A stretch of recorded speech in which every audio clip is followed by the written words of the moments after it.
Hello everybody and welcome to the Amazon Music Sessions. My name's Jack Howard and we're here live every Thursday from 6 p.m. on the Amazon Music UK Twitch channel. Hello everybody. Hello Lauren. Hello Crazy About Cats and You. Hello Jackie. Hello Capin the Capin. Aye.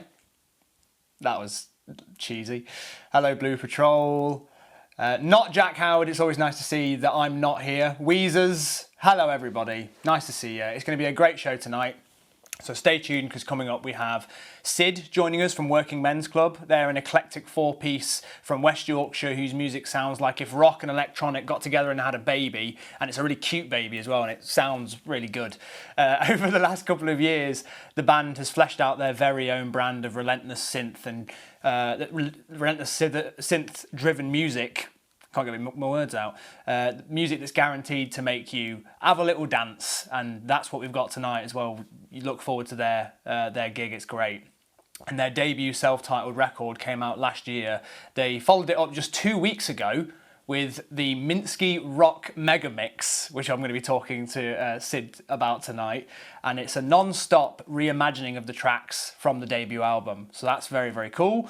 And coming up about 6:45 tonight, we'll have Paul from Maximo Park, the Newcastle-based five-piece who have long been pioneering the UK indie scene ever since their breakout hit Apply Some Pressure back in 2005, which was longer ago than I care to admit.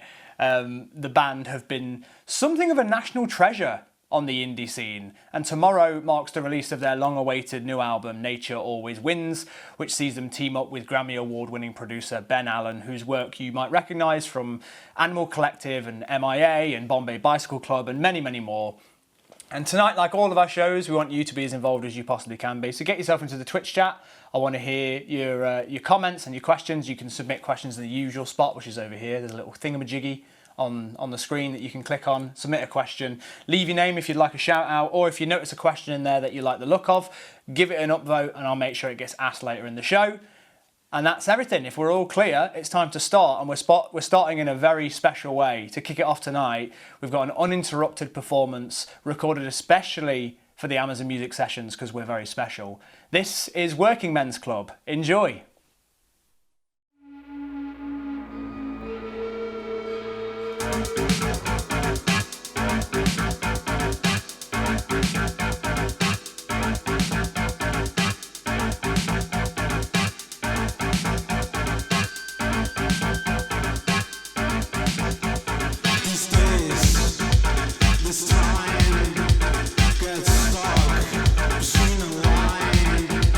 These days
Wow.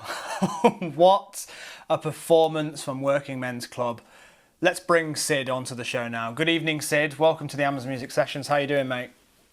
Hello, mate. Nice to see you. What a fantastic performance.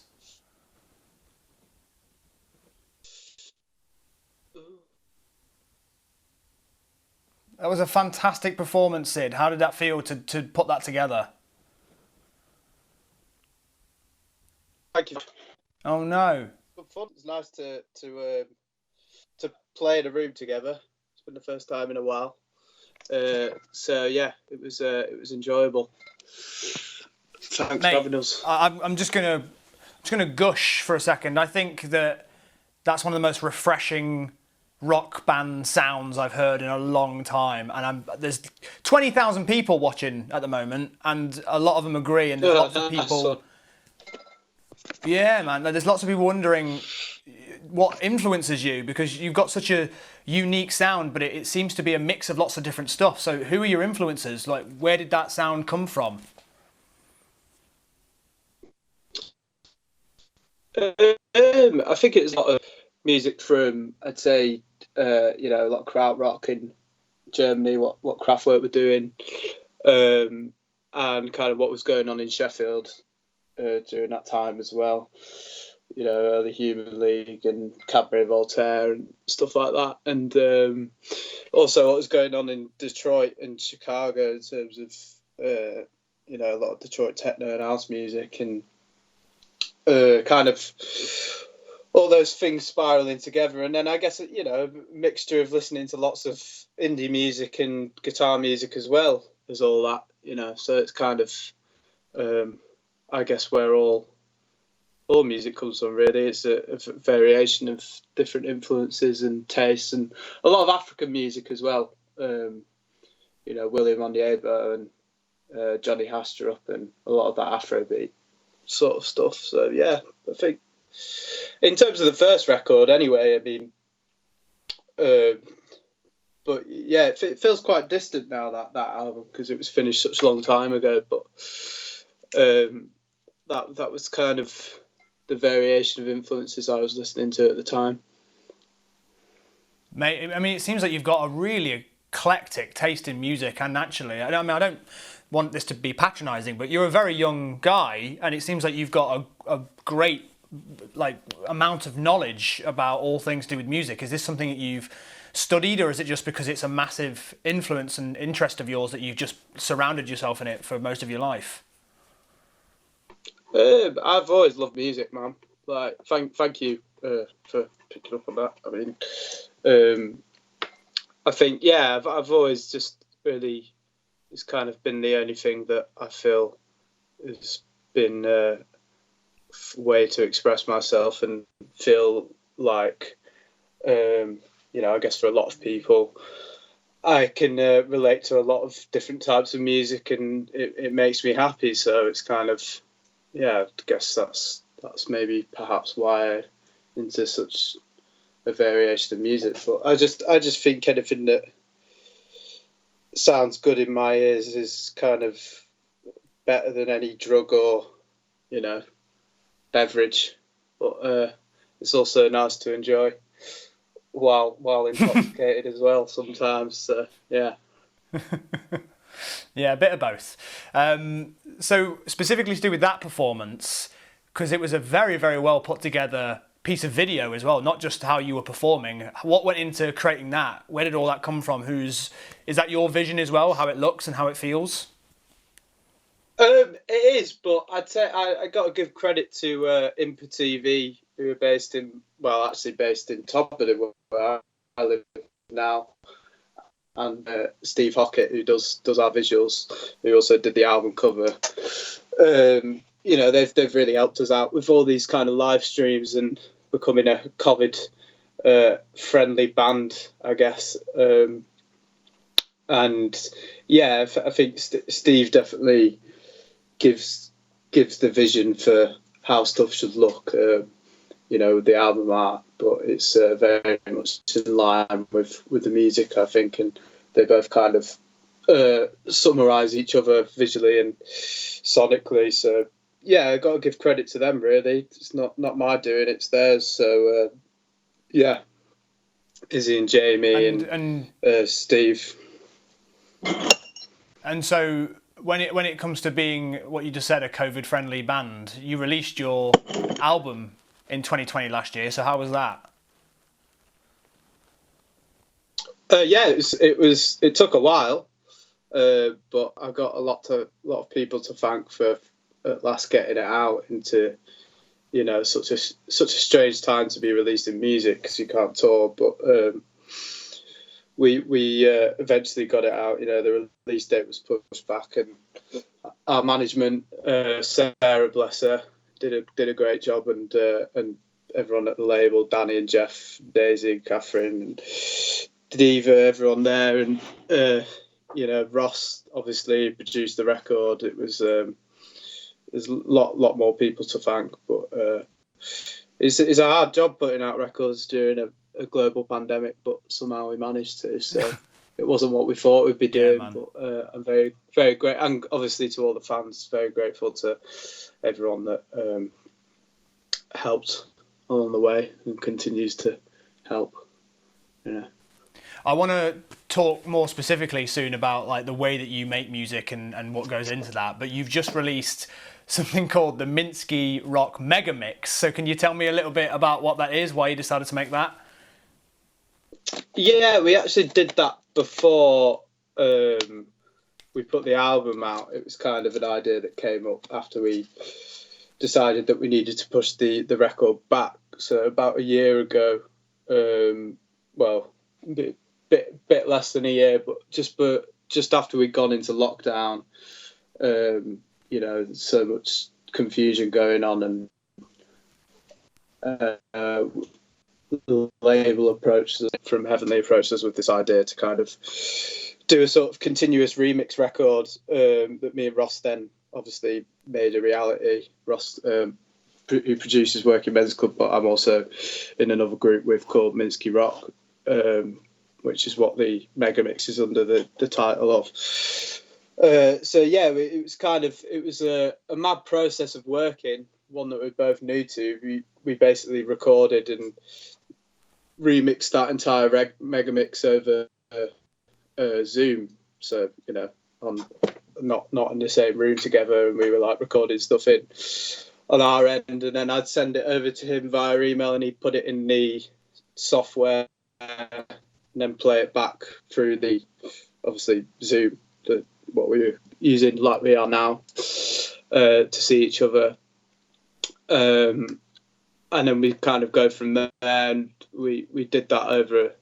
It probably took longer to do the Mega Mix than it did to record the album, funnily enough, because we just weren't in the same room. But it was yeah. So that's just obviously been re-released on streaming services. But we wanted to give something to the fans because we had to push the album back. So we kind of did the Mega Mix, but it was only available, I think, for a week at first, and then you could kind of get it physically, but it's just become available obviously online now, so it's nice to see that that's resurfaced. But yeah, it was good fun, and I think it gave a cohesive electronic take on the record. You know, there's a lot of kind of elements of dance music and electronic music throughout the actual record, but that Mega Mix kind of represents it as a fully cohesive electronic piece of music. Cohesive, not cohesible. Jesus Christ, sorry. I wasn't going to correct a child making up words live. No, I should have done. It seems as well like your music has an emphasis on the instrumentation and the music more so than the lyrics and the singing. It feels like you give a lot of space for the music, which I really appreciate. Is that something that you do consciously, or is that something that you just sort of do instinctively?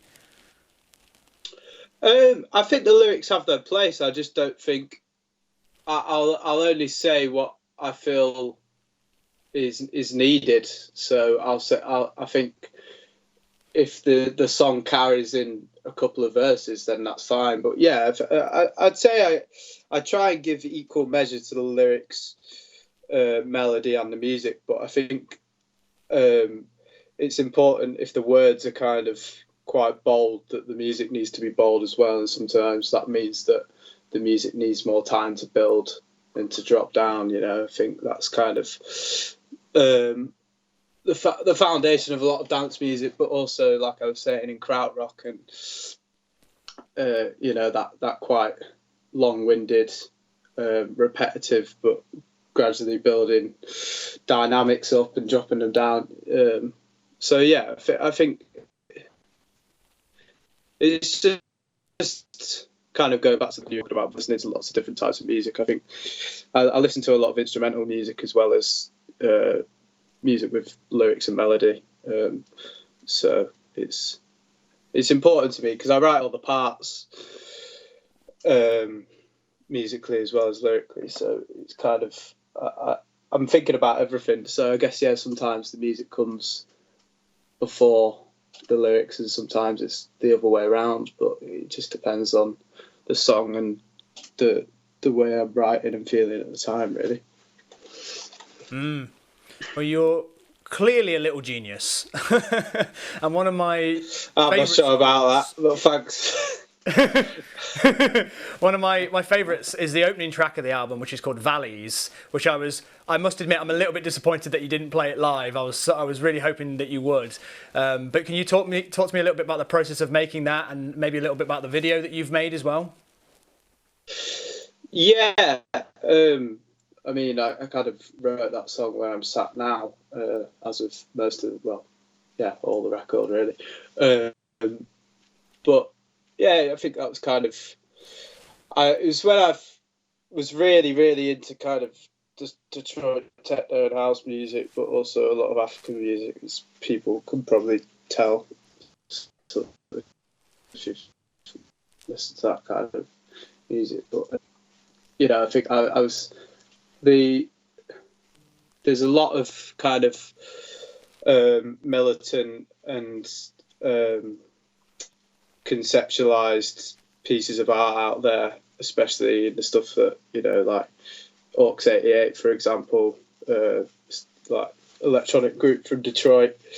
They always conceptualize the lyrics along with the music, and with that song, that's kind of what I did. I wasn't conceptualizing it. I was saying what I felt, and I guess that was kind of being trapped in a small town in West Yorkshire, and not feeling like I could escape. And you know, weirdly, that's kind of how I felt now for the past year, as I'm sure a lot of people have in the city and wherever they are. But yeah, I just kind of try to express that through my art.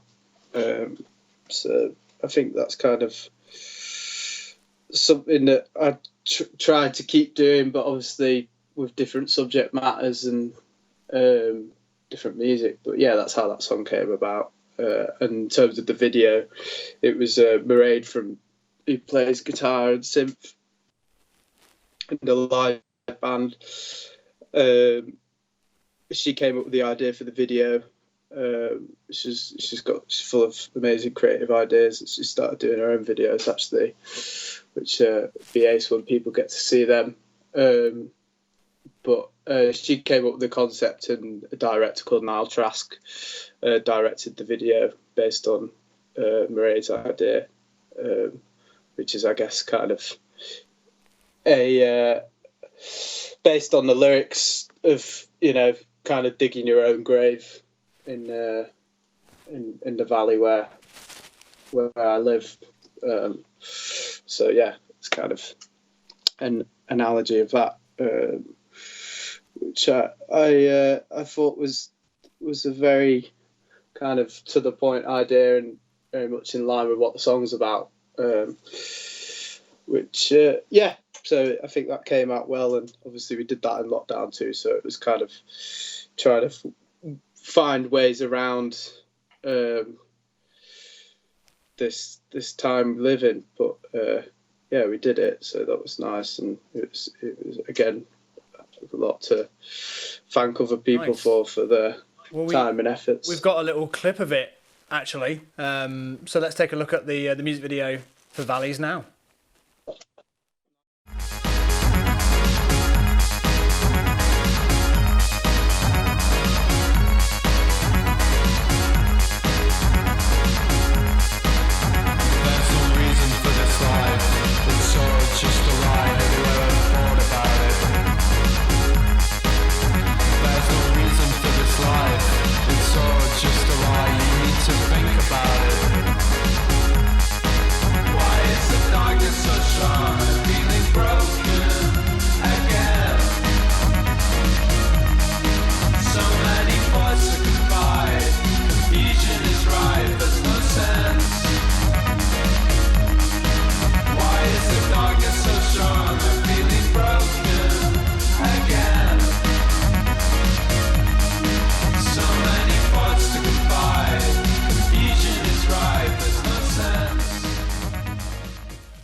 So I want to take. I mean, that was a great video. I can't wait to watch the full thing, and I can't believe you managed to do that in lockdown as well. It was great. Now I want to talk a little bit about grassroots music venues and the role that they've played in shaping your music. So tell us a little bit about the locals that you went to and how they kickstarted Working Men's Club as we know it today. Yeah, I think I couldn't go without thanking Gig and Wacker at the Golden Lion and Mal Campbell at the Trades Club. I don't think we'd really be anywhere without those venues and those landlords and promoters and people. And I think they play a really crucial role in independent music and normal people being able to voice and express their art in this country without, wads of cash and rich parents. Really, I think it's crucial that they stay open and continue to exist. I mean, they're the sorts of places that will let you play on a Thursday night when no one else will. Do you know what I mean? And not only that, but they kind of credit to them, and not a lot of independent venues do this, but they definitely try. If they, from being a basically non-existent band that no one had heard of, they were paying us a decent amount of money and making us feel like, Golden Lion especially, that our art was worth something, which I think in this country, we've got a real tendency in the UK, there's a real tendency to not value art, and kind of that it's kind of taken for granted a bit, and especially in the way that the government's behaved in regards to Brexit and kind of the way that musicians will be able to tour, in comparison to the way that the European Union has tried to deal with it. It's kind of it shows the attitude of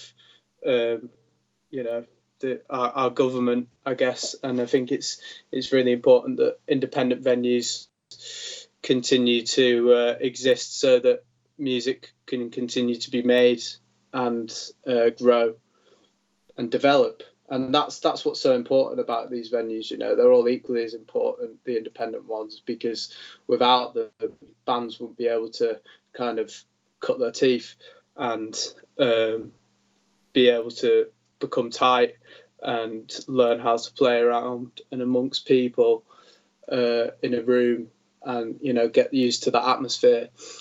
So I think it's really crucial that a gig in a room amongst people. What a concept! I know. I can't remember what that's like. No, neither can I. But we're going to do some fan questions now, mate, because we're unfortunately running out of time. Because I'd love to keep speaking to you, but we've got to move the show on. Unfortunately, so a couple of fan questions. Firstly, from the Arky one, they've asked, "What bands are you listening to right now?"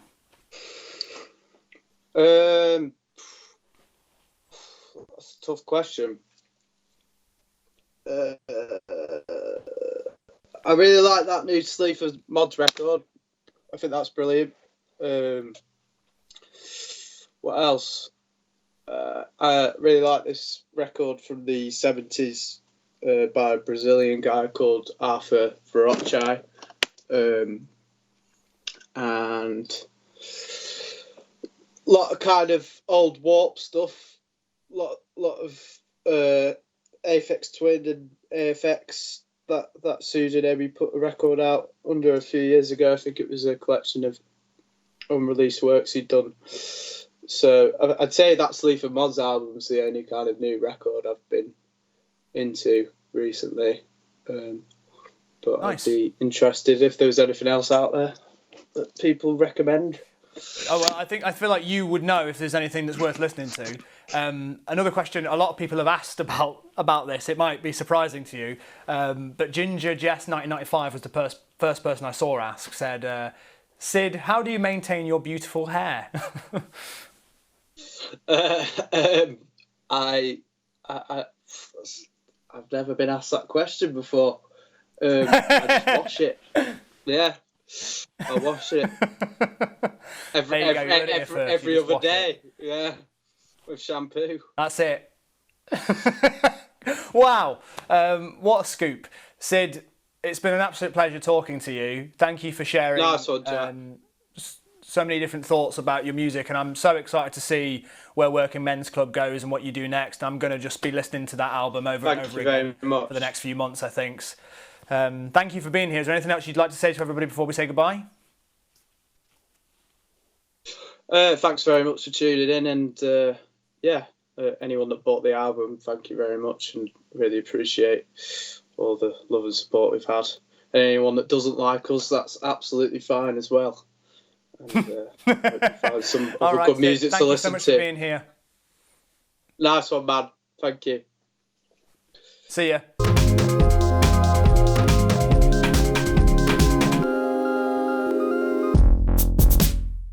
Well, that was the immensely talented Sid from Working Men's Club. Make sure you follow them on Amazon Music. And if you've just joined us, hello, my name's Jack Howard, and this is the Amazon Music Sessions. We're here live on Twitch every Thursday from 6 p.m.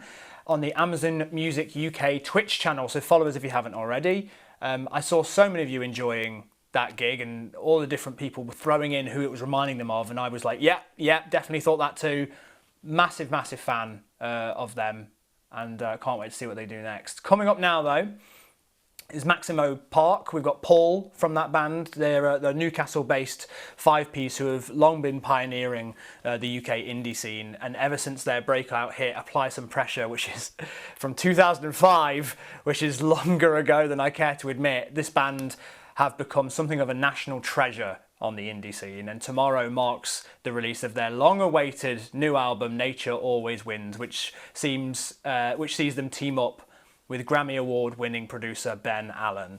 But let's get Paul onto the show now. Good evening, Paul. How are you doing? Welcome to the show. Great hat. I'm all right, Jack. Thanks. I've decided, since I haven't done any gigs for the last year, I just need to dress up when the occasion calls for it.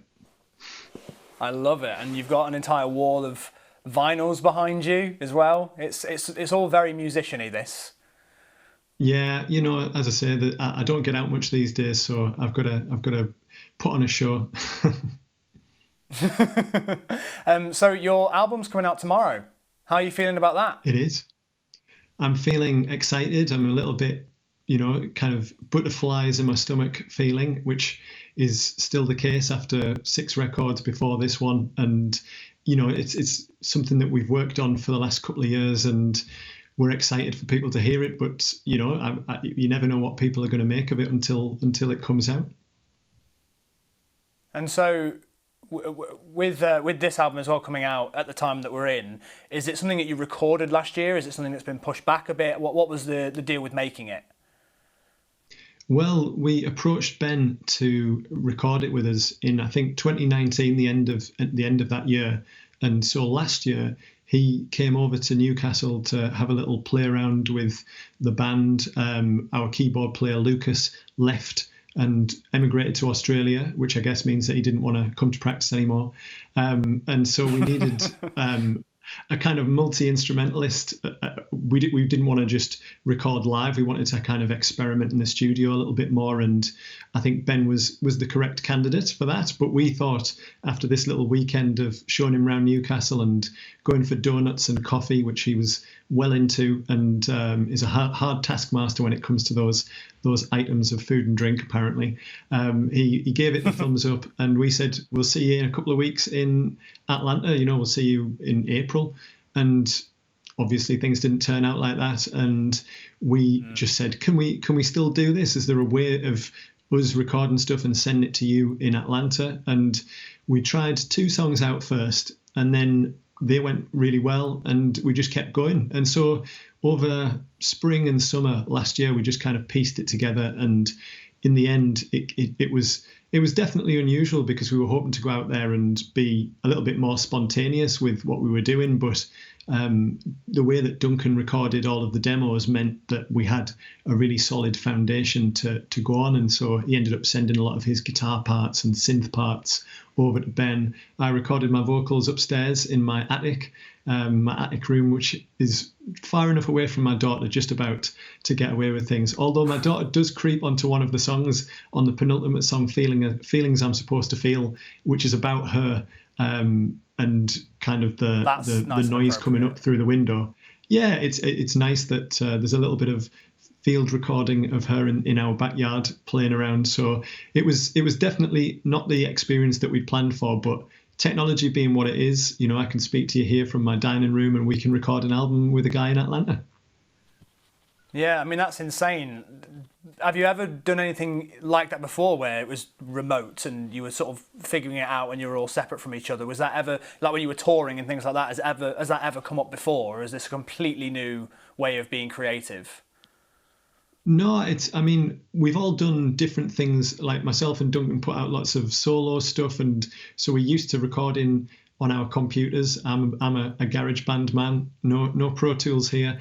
I'm a very simplistic, technologically speaking person, and so I'm kind of. I'll only use what comes with the computer. Absolutely, and it took me years to find out how to do that. But we're not alien to the concept of DIY and doing it on a budget and all those kind of things. However, with the band, we are used to that collaboration, and it feels like we have done a few different mixes for records. Like we recorded our 3rd album in Los Angeles with a guy called Nick Lawney, and we mixed that remotely over iChat in 2008. Bad idea. Technology had not caught up.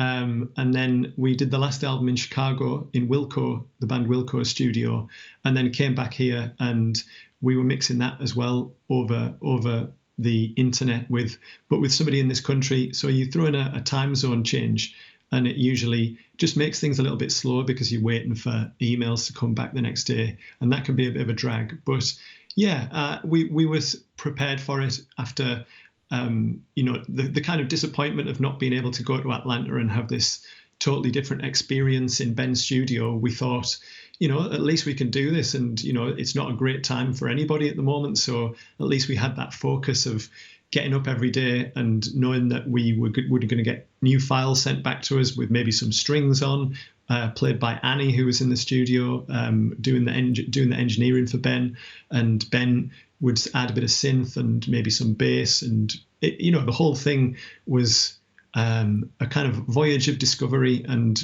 I'm glad he managed to kind of pull it together, because the record kind of hops around a little bit from genre to genre. Some songs are very punky, some are more reflective and dreamy, and some are more electronic, and some are just kind of big pop songs. And to pull all of that together and make it sound fluid was something that I was a little bit concerned about, and Ben absolutely nailed it, if you ask me. But then I'm biased. So the first track that you're going to share with us today is a special stripped back recording of Baby Sleep. Is there anything you'd like to say about that song before we listen to it, or should we talk about it afterwards? Well, it's kind of about sleep deprivation, and the word baby in pop music has been used so many times, and so it could be about any baby that you want it to be about, and I'll say no more. All right, well, let's take a look at that now. All right, hello there. We are Maximo Park, and we're stripping it down for you today. This is our single, Baby Sleep, from the album Nature Always Wins, I must add.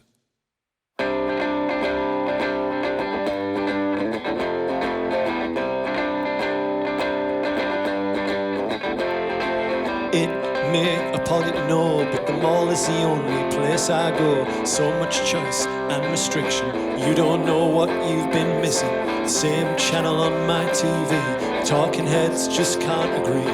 What does the modern world mean to me?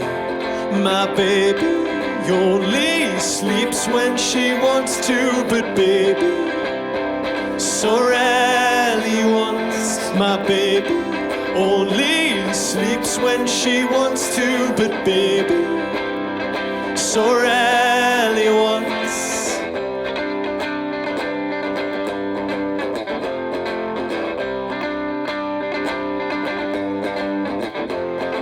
Besotted by your own reflection, but even that can't hold your attention. Never has uncomplicated been so complicated. Basketball on my TV, and baby cradled on my knee. What does the modern world mean to me?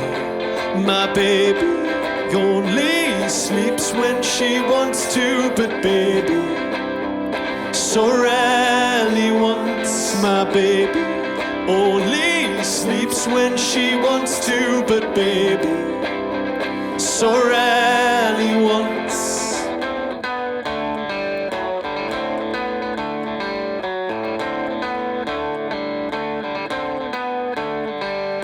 What are all these balloons doing in my front room? What are all these balloons doing in my front room? We meet this stranger's house or home, and now I'm alone in this stranger's home.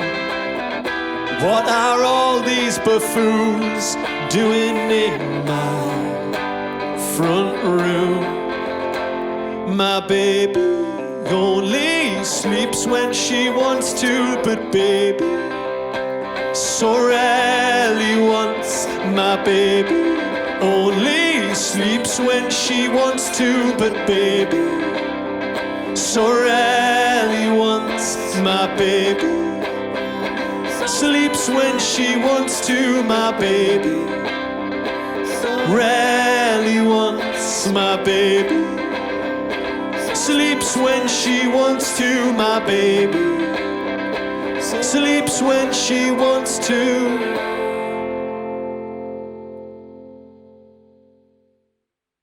There you go.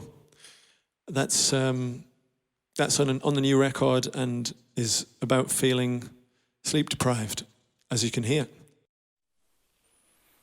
That was Maximo Park's stripped back performance of Baby Sleep. We're talking to Paul here on the Amazon Music Sessions, and the first thing I've got to mention is the shirts.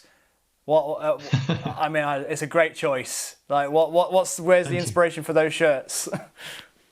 Well, there's a lady who makes overshirts like this from organic, ethical denim, and I'd seen her on Instagram. I kind of know her anyway. A lady called Hannah Kirkham, and she goes under the business name of Scout and Ray, and you can see her on Instagram if you want to. And she, we asked her if she could create a little bit of a uniform for us for this record, because, you know, we are an unruly, scraggly bunch of disparate people in our band, and it felt like, you know, let's give it a shot. Every now and then we'll try and put on a united front, and then somebody will turn up with the wrong shirt on. So none of that this time. And yeah, to me, they remind me of like Bauhaus stuff. I've got my blue cuff here. There's lots of different things going on, and it kind of matches our arty art rock or art pop kind of aesthetic, I suppose.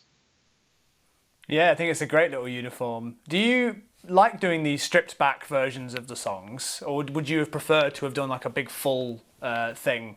Is there something quite freeing about doing it in a stripped back way? I really like it because, you know, you can hear the song, and our band is built around the songs, you know, where we love the kind of craft of writing songs. it was interesting watching Working Men's Club earlier on the show and just kind of contrasting, because I like a lot of electronic music, and it was interesting hearing Sid talk about Aphex Twin and Warp Records, because we were on Warp Records with our first three albums coincidentally, and yet when I was thinking about the kind of contrast between that and our music, there are kind of electronic moments on the record, and keyboards have always been prevalent in the music that we make. However, it still revolves around pop and kind of the lyrics being as important as the drum sound or the guitar riff or the music, whatever. And so yeah, when I was thinking about the songs here in this stripped back setting, I was thinking, you can get a clear sense of what the song's about. You can hear the melodies really strongly, those kind of basic melodies. And so I enjoy it, although I did have a bit of a frog in my throat on this performance, and I was just watching that there and thinking I sounded a bit like, Paul McCartney's got that kind of older voice, and I was like, okay, yeah, kind of a little bit croaky, and I went a bit Fab Macker in the middle there. Honestly, the first thing I said when you started performing was, what a great voice. So don't worry about it too much. The next track that we're going to hear from you is your current single, which is called All of Me. And you took some time earlier this week to record a special stripped back version of that one as well. Should we have a chat about that one afterwards? Do you want to say anything to set it up? Yeah. I mean, I'll probably, I can't remember, but I've probably yatter on about that for another 30 seconds. So let's see what I say, and then I'll tell you about it afterwards. All right, this is All of Me on the Amazon Music Sessions. This next song is our latest single, All of Me, and it's a love song. And we've never played it like this. Let's see what happens.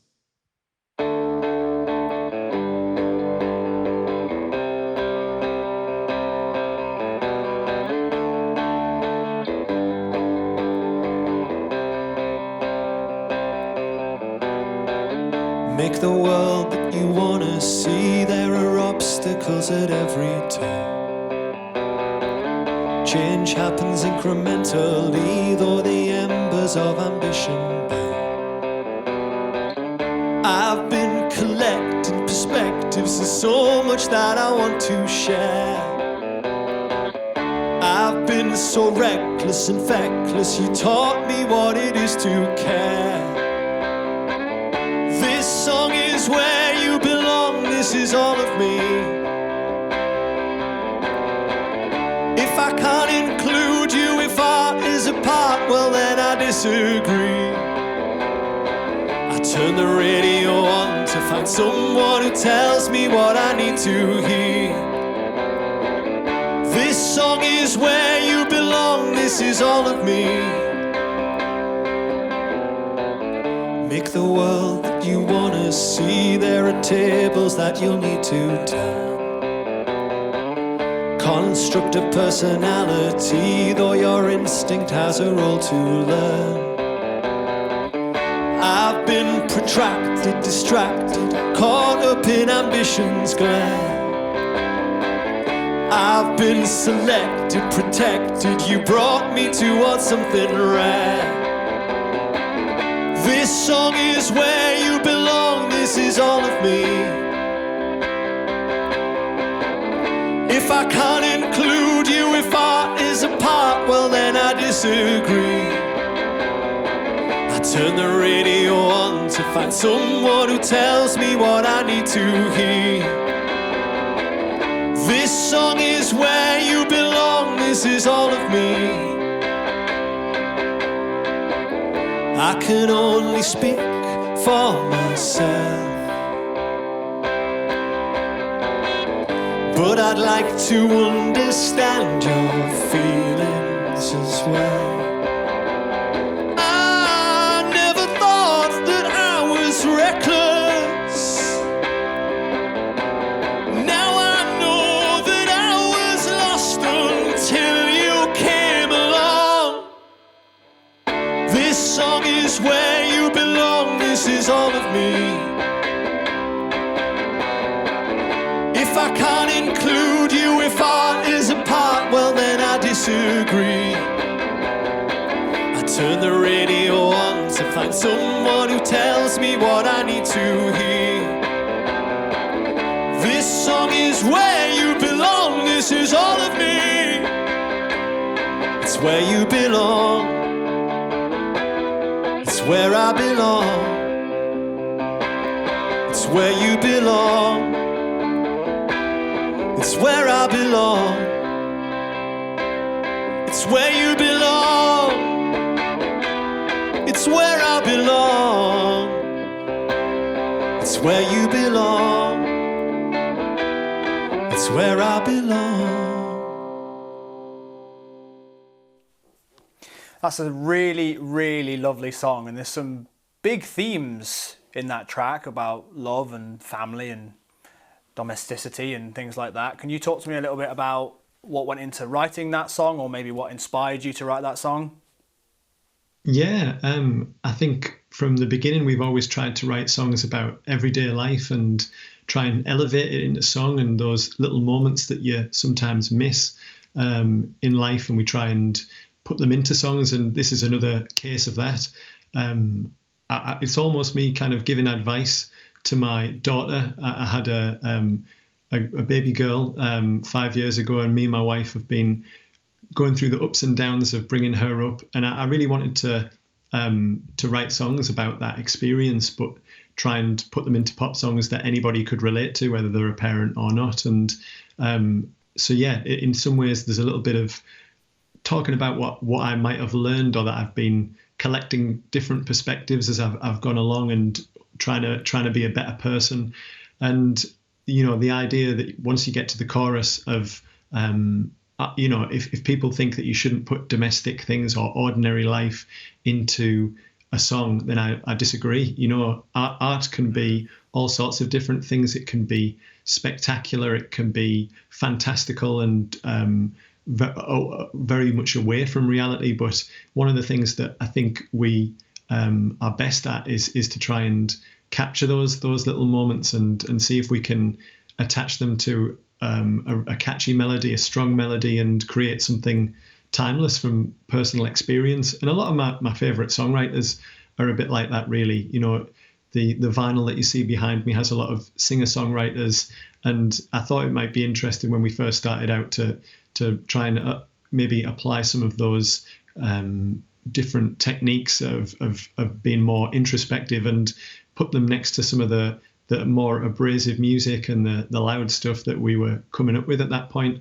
And so it's kind of an extension of that. And there is also that line about putting the radio on and trying to find something that says something about your life. You know, I think it's always quite fun to have songs that mention a radio in. You know, there's loads of them. You know, going down the highway, putting the radio on, and that sort of idea of songs within songs was quite interesting to me. And yeah, I think you know, rather than sort of trying to recreate former glories, or you know, be kind of, I don't know, harking back to something like, you know, I think talking about getting older and trying to depict life as it kind of grows and goes along is something that really appeals to me in music, and in a lot of my favorite bands like the Blue Nile, or I don't know, the Go-Betweens.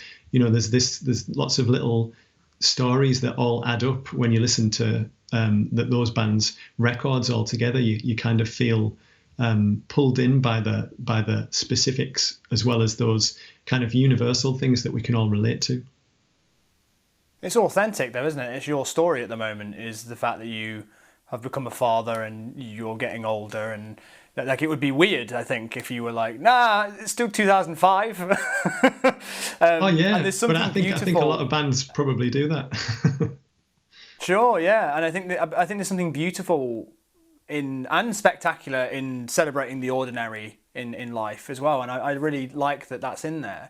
Do you think that quite a lot of the album Nature Always Wins is inspired by this newfound fatherhood? Yeah, I mean, it's definitely coloured a lot of the songs. You know, there's songs on the record like Meeting Up, or there's a song called The Acid Remark, and they are nothing to do with parenthood, and are kind of, I guess, more romantically inclined with their themes. And it's kind of looking back at certain moments and thinking, how does that moment in my life relate to how I am now? I'm different, but I'm the same. And those kind of themes crop up as you get older. You try and understand who you are all the time. And I think being a parent as well is so intense in the highs and the lows. So you end up having these big love songs, which again is typical of pop music, and has been a theme for many years since the start of pop. And I think the sort of the confusion and the dread of doing something wrong or making the wrong move, that kind of uncertainty is in songs like I Don't Know What I'm Doing. And again, I think a lot of people can probably relate to that, especially the sort of idea that we're trying to find out more about ourselves, or we're trying to find out everything that we can. And a lot of people think they know it all, and then something happens and you find out that you know very little, and you're at sea, and you're kind of confused by where you are in your life. And I think those are the kind of emotions that hopefully can appeal to everybody. Yeah, we have a clip from the music video that you've released for All of Me. Before we take a look at the clip, am I right in thinking that you were inspired by Enter the Dragon for it? You're extremely right. You're on the nose. Yeah, there's one of our favourite singers is a guy called Arthur Russell, and so the verses of this are all kind of ripping off this film that was made about Arthur Russell, and it's him playing his cello, really intimate, just like the verses in the song. And because the song opens out and it has this kind of self-reflexive quality, this idea of all of me, we thought, the Mirrors are good. And Cy, the guy who directed it, I think he was also influenced by Bruce Lee, and that was one of the VHS videos that me and my dad watched when I was a kid, when my mum was out on whatever Tuesday night. So it's ingrained in my memory. Well, here's a clip of the music video for All of Me on the Amazon Music Sessions. Enjoy. I've been protracted, distracted, caught up in ambition's glare.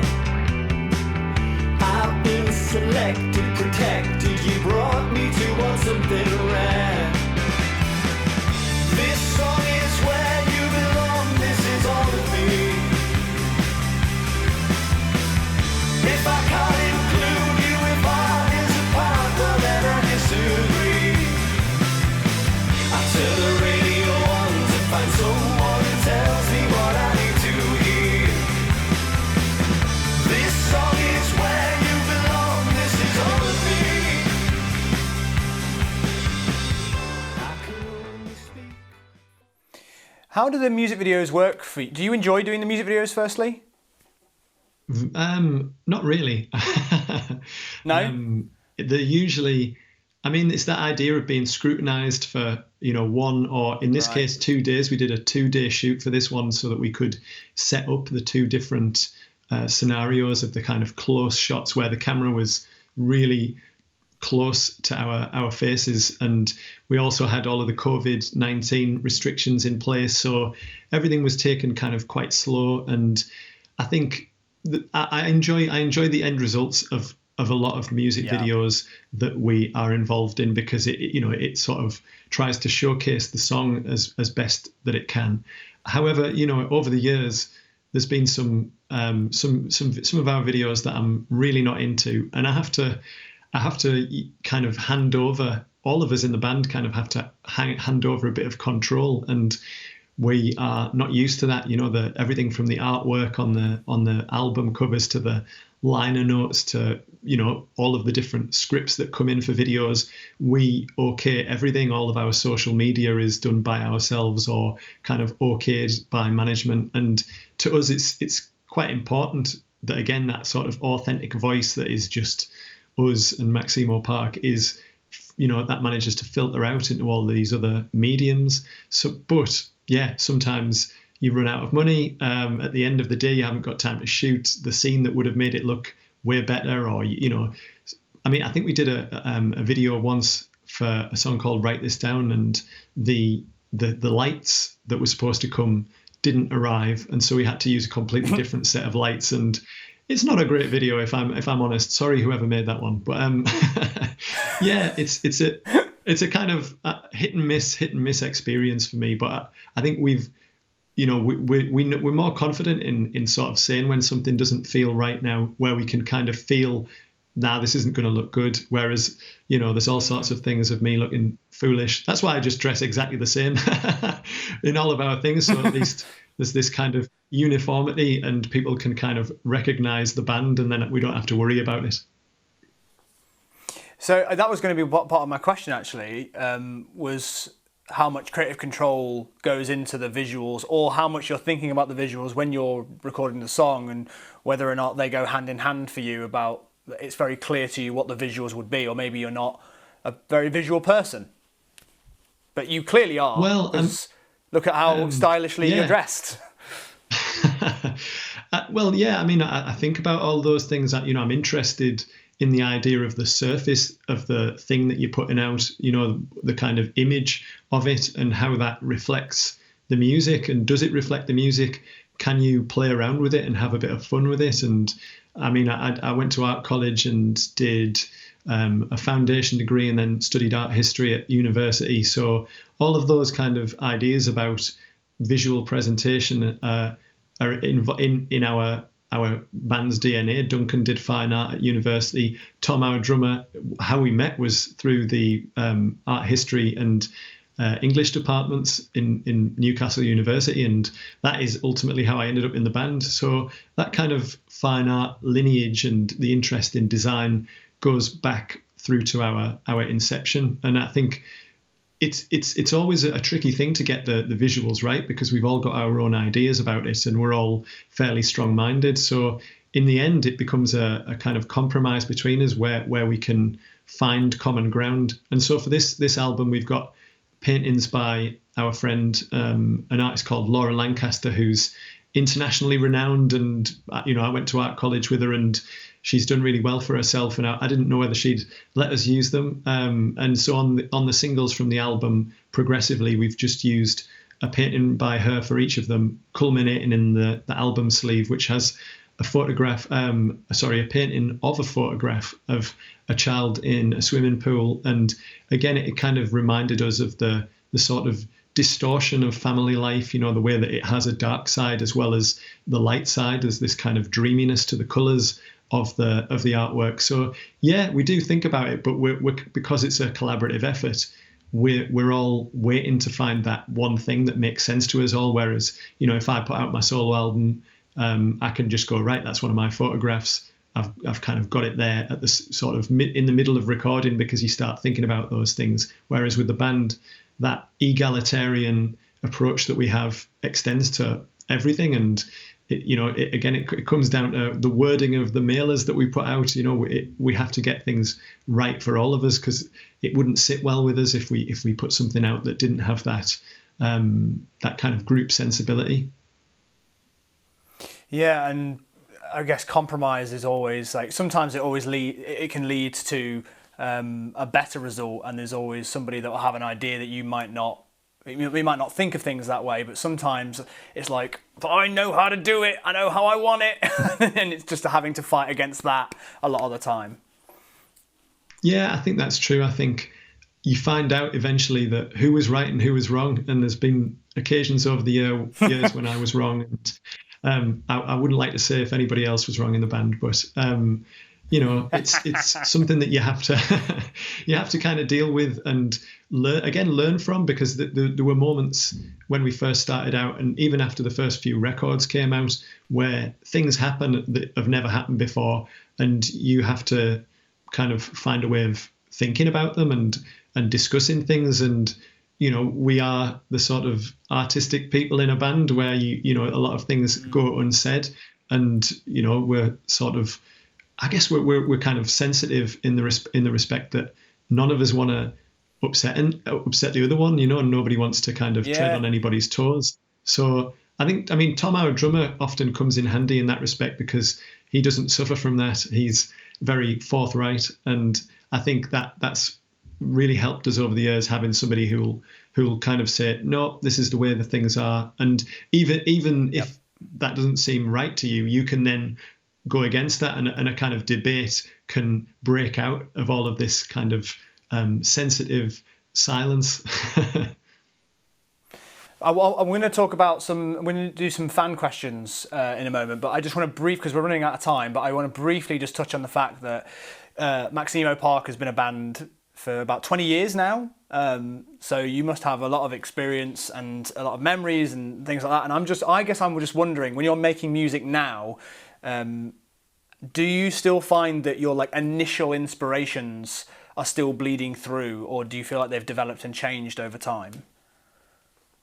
I think they're there, they're definitely in there. And maybe that's something that's very human, in terms of what we are interested in. And when we get to a certain age, we kind of develop our interests and the things that are ours, after, trying lots of different things out and having lots of different friends in your life. There are certain pinpoint moments where you go, this is someone who's on my wavelength, or this band is my life, and all of those things, I guess they make up that initial idea of what you do as a band. And I think looking back at it, we wanted to make music with some sort of an edge, and we wanted to make something that was artistic, and yet we also wanted to make something that was pop. And I think all those things are still true. In songs like All of Me, it's quite a smooth kind of sound, which plays kind of leans towards that pop approach. And however, there are sort of there's lots of emotional meat. There's lots of things to get your teeth into in that song on a conceptual level. And so that ticks those boxes, even though it feels kind of different to a lot of the music that we made. And the same with the kind of sounds of the songs. Our first record featured songs like Limassol and Acrobat as well. That was another one that was done with electronic drums. So on the new record, there's a song called Meeting Up, which has Tom playing an electronic kind of kit and to my ears. And in that sense, it's kind of, it doesn't feel totally alien to us, but it does go further than some of the other songs that we've written in that vein. And it has a kind of dreaminess that definitely goes with what we were hoping for from Ben. We were talking about people like Brian Eno and Daniel Lanois in the kind of production of some of the synth sounds. And if I recall back to our first meetings, as band members, those kind of things were very much what we were into, but we felt like, we don't need to do that. We wanted to do something quite in your face. And I think you relax a lot. And some of the rules that we used to have about, no guitar solos and no fade outs and all those kind of things, they're still there. We kind of really consider strongly how much you should fade something out. But again, that song Meeting Up fades out at the end. It could have gone on for another kind of couple of minutes, and we would have never done that in the old days. So some things change. I know what you mean by that though as well, because whenever I hear a song fade out, I'm like, finish the song! I don't want you to just fade it out. Okay, so we're going to do some fan questions now. The first one I really like, it's from a viewer who's always on the show consistently. Crazy About Cats and You, which is a fantastic username, says, would Paul mind randomly picking out a record from his collection to show us and tell us what it means to him? Let's see. What we're going to get? There you go. Oh, what a joy. Well, do you know where that is? Do you just know where things are? Not on this occasion, because I usually approach it face on. So that is quite random, but ordinarily I do. I've become the kind of person who puts things in alphabetical order, because otherwise I just wouldn't be able to find them. Whereas I've got all my CDs upstairs and they're a little bit more out of place, and I have to shuffle around for them. But yeah, Prince is Prince. You can't say much more than that. Everybody knows Prince. But this album, actually, I'll tell you something that I've been doing. I've been listening to this in the car with my daughter, and she loves Prince when he kind of screams in that Prince way, where it just sounds weird and yeah, kind of carnal and somehow out of control, but you know that he's completely in control of what he's doing. And she's always like, "Daddy, Daddy, turn the screaming on," and I have to kind of go through I've got the bonus disc in the car where there's even more screaming on the bonus disc with all the unreleased stuff from his vault. So yeah, there you go. Hope you like that. That's very, very cool. It must change the way that you think about the music now, because you're going to associate Prince now with your daughter saying, "This turn the screaming on." Yeah, you get new memories as you go along. And again, I'm friends of mine, like my friend Peter, who's in a band called Field Music. He's used to tell me all of the different things that his child was getting into, like Hall & Oates. And I was thinking, Peter, I agree with you. I'm on board with this, but will your son really thank you for this ultimately? eGray91 says, question for Paul, does he have any solo albums in the pipeline? I do actually. I've made 3 by myself, and I've done a collaborative record with the aforementioned Peter Brewis from Field Music. But I've recorded a record with a folk singer called Rachel Unthank, who is in the appropriately named Unthanks. And we've made something very different to what we both do, but it kind of has some sort of common ground with both of our solo stuff and in her case the kind of folk songs. So it'll definitely be a different side of me when that comes out. It's recorded, but yeah, with lockdown and maybe touring hopefully towards the end of the year, we'll see if there's any chance to kind of slot it in next year or something like that. And finally, from Big Scott Hall, which sounds like a wrestler, how long do you keep song ideas? Is everything fresh for Nature Always Wins? Or do you put things away and think this would be good for another album? That's an excellent question, Big Scott, I have to say. I approve of Big Scott.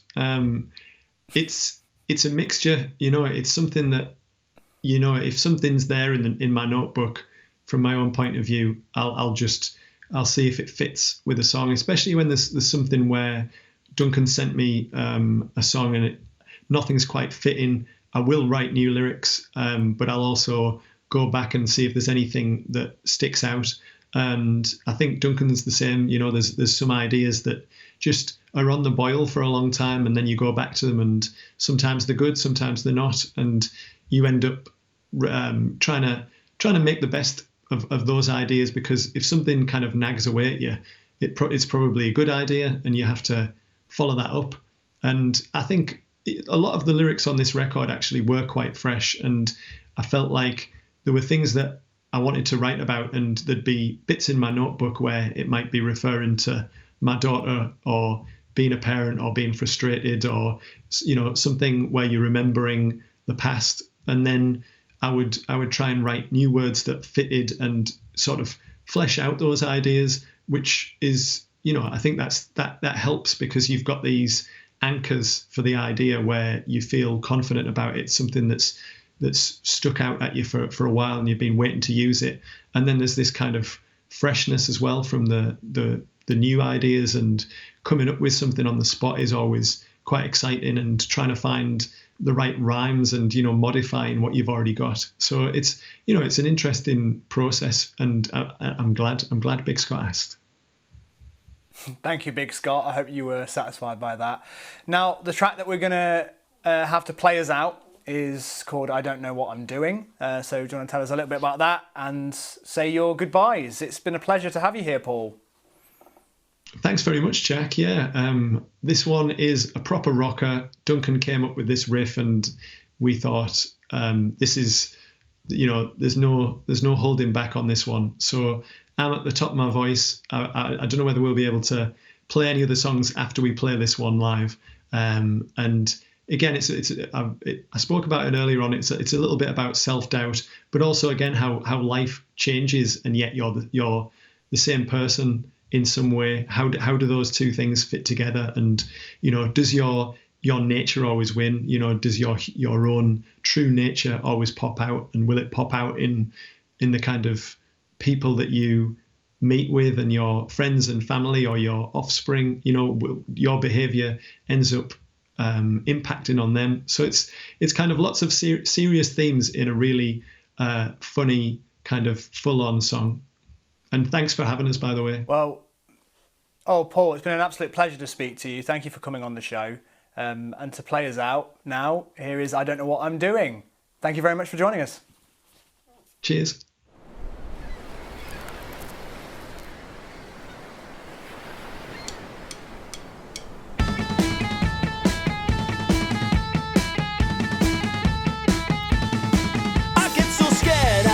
Such guilt like when you first drew blood.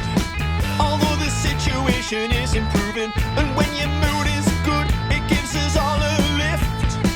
Although your secret language is confusing, and when I work it all out, I'll tell you. I know you know I don't know what I'm doing. Did I pass it on? All the anger and doubt.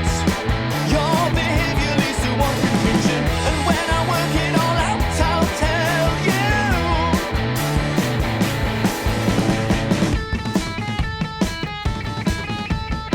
My taste is still the same, it's just my habits that have changed. The nightly ritual is new, but feels as old as time. I guide my hands along the contours of your mother's back, but there are knots I can't erase, I end up losing track. You're no accessory, you are a part of me. It's my job to conceal the difficulties of the moment, and when I work it all out, I'll tell you. I know you know I don't know what I'm doing. Did I pass it on? All the anger and doubt. Your behavior leads to one conclusion.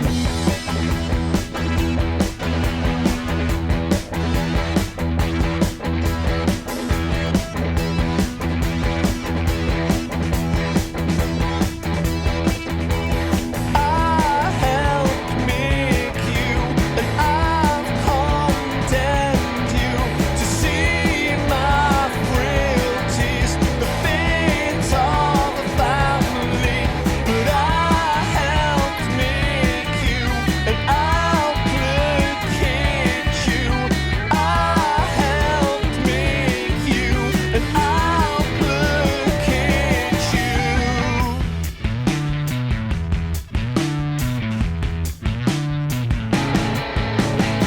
And when I work it all out, I'll tell you. I know you know I don't know what I'm doing. Did I pass it on? All the anger and doubt. Your behavior leads to one conclusion. When I work it all out, I'll tell you. I know you know I don't know what I'm doing. Did I pass it on? All the anger and doubt. Oh, I know you know I don't know what I'm doing.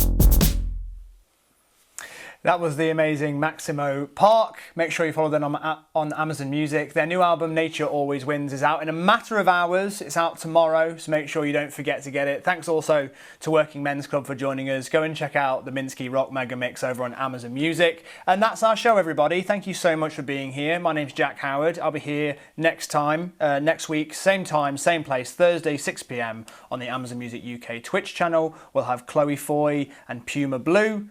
So don't miss it. But until then, go away.